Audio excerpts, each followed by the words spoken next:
but those 2 Merlin vacuum engine burns will get them as close as we can to their final orbit. We're now at T-minus 8 minutes and 45 seconds, and all systems are go for an on-time liftoff this morning. As for weather, it's currently a watch item, but at this time we are go for launch.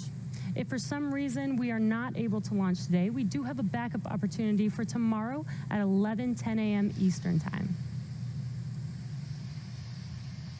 Now what you're seeing on your screen is a live view of Falcon 9, our 2-stage vehicle that stands at 229 feet or 70 meters tall, which is just a little bit taller than the wingspan of a 747.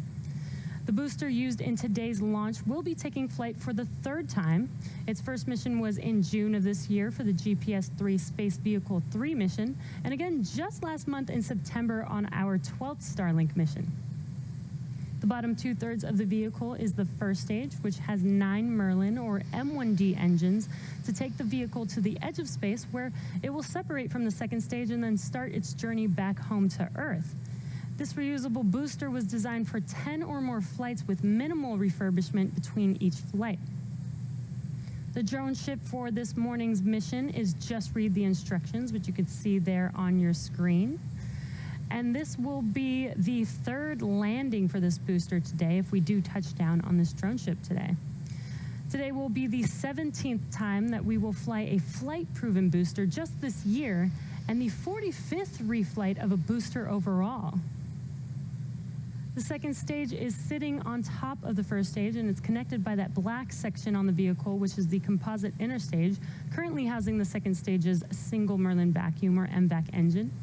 That MVAC engine will ignite after stage separation and has about 981 kilonewtons, or about 220,000 pounds of thrust. This very efficient engine will propel the second stage, carrying the Starlink satellites to a circular orbit around Earth. Prop loading for Falcon 9 began at T-minus 35 minutes, and our fuel is a highly refined form of kerosene called RP1. And we use the liquid form of diatomic oxygen, which is called LOX, as our oxidizer. Currently, RP1 and LOX are almost fully loaded on both stages, and LOX will continue to be topped off right until the last minute of the countdown. And that's because we want to keep that LOX, or liquid oxygen, as cold as possible before T0. At the very top of the rocket is where the payload sits attached to the second stage, and it's housed by that large nose cone structure, which you see on your screen right now.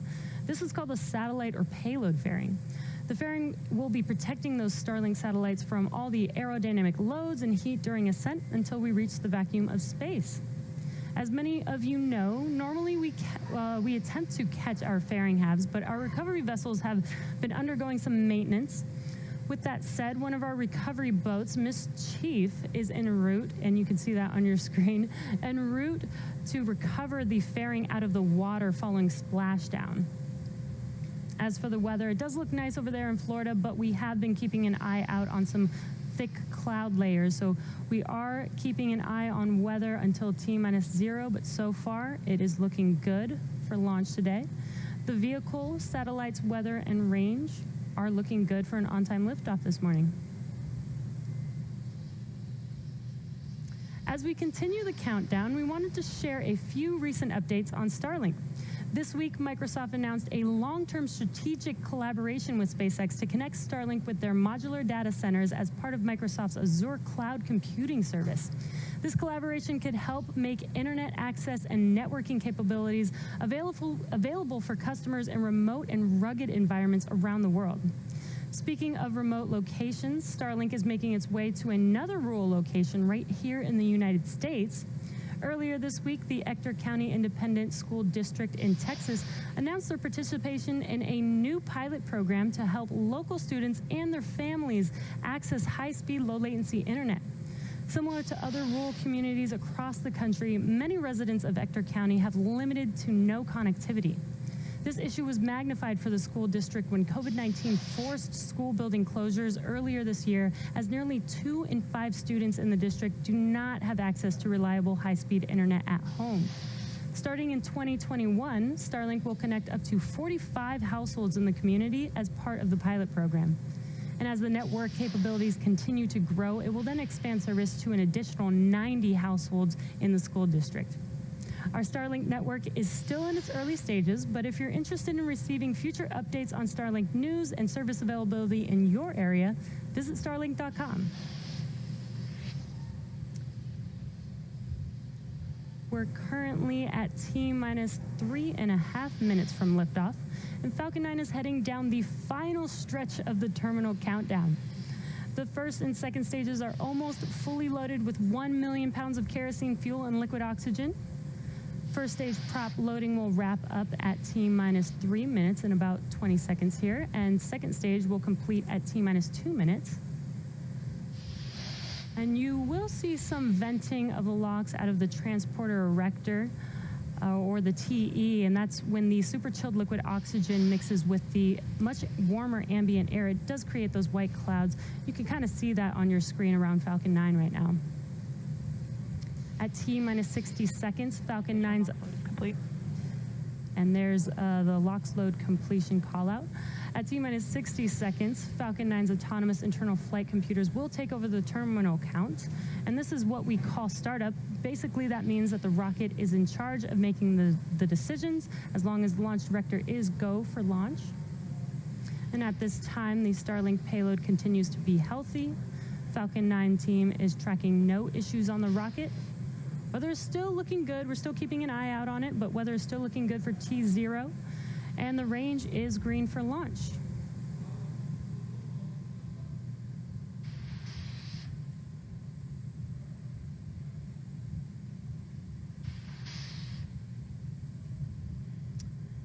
Coming up here at T-minus 2 minutes, we should be completing LOX loading here shortly.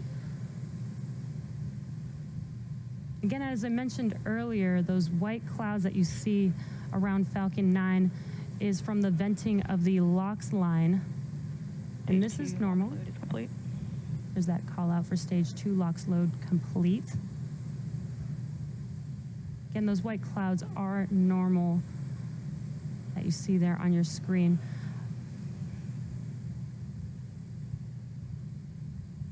Just 30 seconds away from Falcon 9 being in startup. And that's when the internal flight computers take over the terminal count. And now you can really see that venting of the LOX there from the transporter erector. This is to clear out the lines on the TE in preparation for liftoff.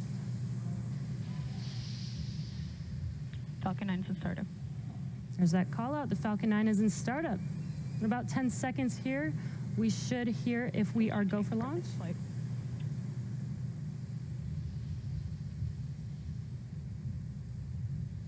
LD is go for launch. And you heard that the LD is go for launch. So it looks like weather is in our favor today. So at T-minus 30 seconds, let's listen into the terminal count and watch as Falcon 9 takes our 60 Starlink satellites into orbit today.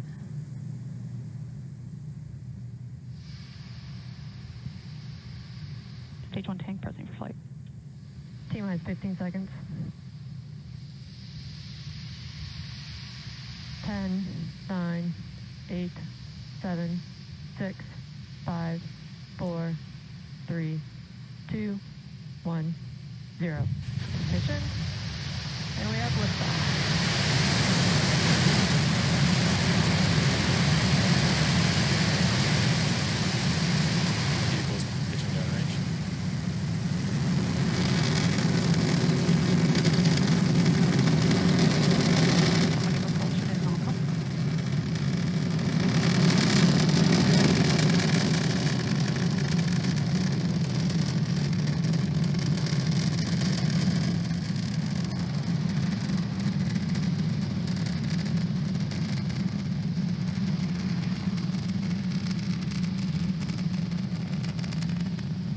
Plus 40 seconds into liftoff, Falcon 9 has successfully lifted off from Pad 40 at Cape Canaveral Air Force Station, carrying our Starlink payload out into space.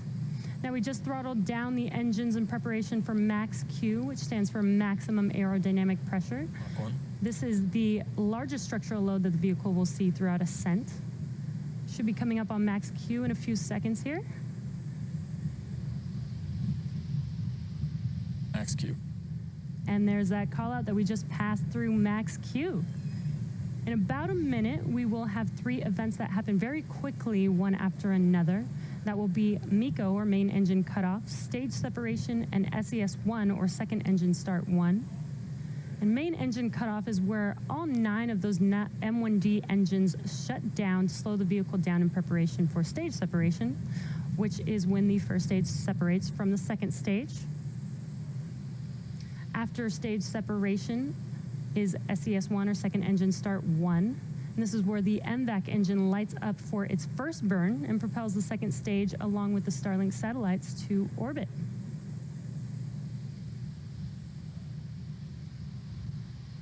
And at T plus 2 minutes, we are about 30 seconds away from those 3 events. Again, that's MECO, stage separation, and SES-1. Again, it's SES-1 because we do have 2 burns of the Merlin vacuum engine on today's mission.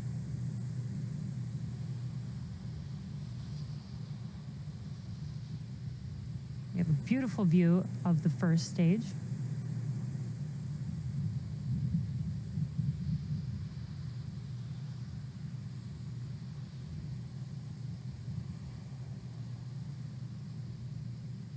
Stage separation confirmed.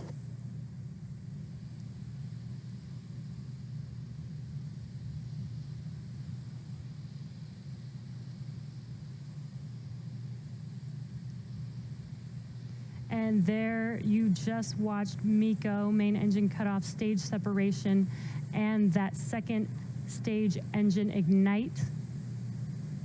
We're just about 15 seconds here from fairing deploy, and on your right-hand screen you can see a view of inside of those fairing halves, looking at the Starlink payload as well. And on your left-hand screen is first stage, making its way back to Earth.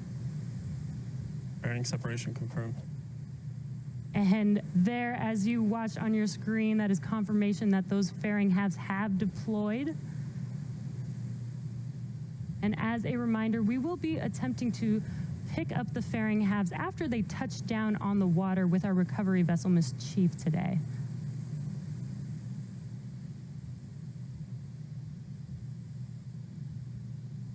Now, with stage 2 well on its way to orbit, stage 1 is now heading back to Earth and will perform 2 burns on its way down. Acquisition of signal Bermuda. The first is the entry burn to assist in slowing the vehicle down as it passes back into the Earth's atmosphere. This will be a 3-engine burn, starting off with the center E9 engine and followed not too long after by 2 additional engines reigniting. Then the second and final burn for the first stage will be the landing burn, which is just a single E9 engine, and that is enough to rapidly slow down the vehicle to allow it to touch down on its landing zone. And again, for today, the landing zone is just read the instructions, which is currently out in the middle of the ocean waiting for this booster to come back. Stage 2 is looking good and nominal. Got a nice view of that MVAC engine on your right-hand screen. Stage 2 is taking our Starlink payload to its targeted orbit, and these 60 Starlink satellites will join the constellation already on orbit, which are designed to provide high-speed, low-latency internet to people here on Earth, and especially to places where good internet is really hard to access. It's just after T plus 5 minutes, so we're just about a minute away from the entry burn beginning on the first stage. Entry burn will be... Trajectory. There's a call out. The vehicle second stage is on nominal trajectory. That entry burn will last about 22 seconds long. And you can see on your left-hand screen the first stage, the grid fins are deployed, but they actually don't start steering until after entry burn. That's because it requires the atmosphere and air to be flowing through those grid fins.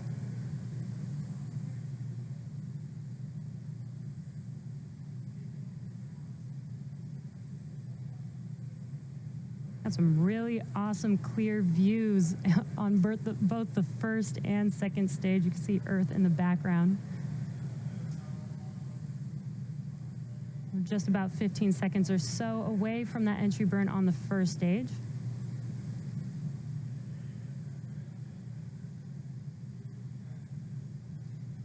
Stage 1 FTS is saved. Stage 1 entry burn steward. And there you can see the entry burn has begun. And as you saw, the plume started out small and then got larger, and that's because we light up the first single engine and then followed by 2 additional engines on this entry burn for a total of 3. Stage 1 entry burn shut down.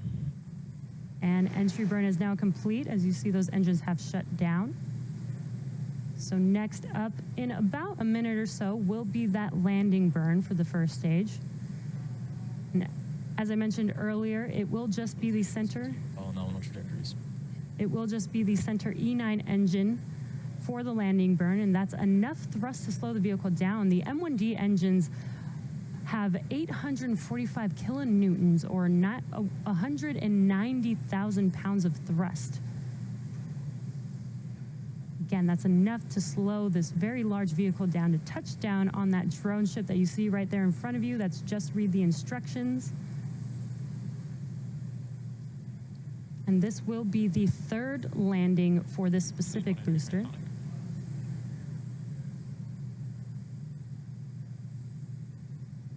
About 20 seconds or so away from that landing burn beginning.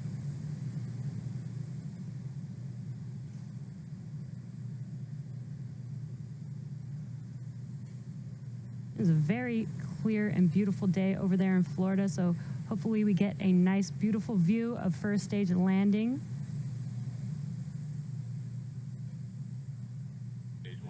Stage 1 landing burn. There's confirmation, stage 1 landing burn. You can kind of see that burn kind of shaking the camera there. Stage 1 landing leg deploy.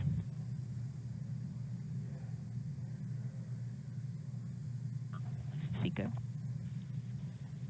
Stage 1 landing confirmed. And we had a little bit of a rough camera view there, but the Falcon has landed on our drone ship for its 3rd landing on Just Read the Instructions. This marks our 63rd successful recovery of a Falcon first stage and the 11th for Just Read the Instructions.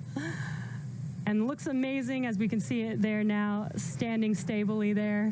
Lost the signal, Cape. Now we're waiting on your right-hand screen for SECO 1, which is second engine cutoff 1. There's that call out for SECO.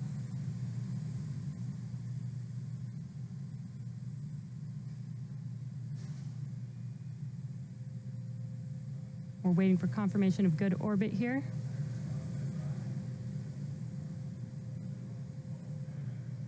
Nominal parking orbit insertion. And there's that call out that we are in a good orbit.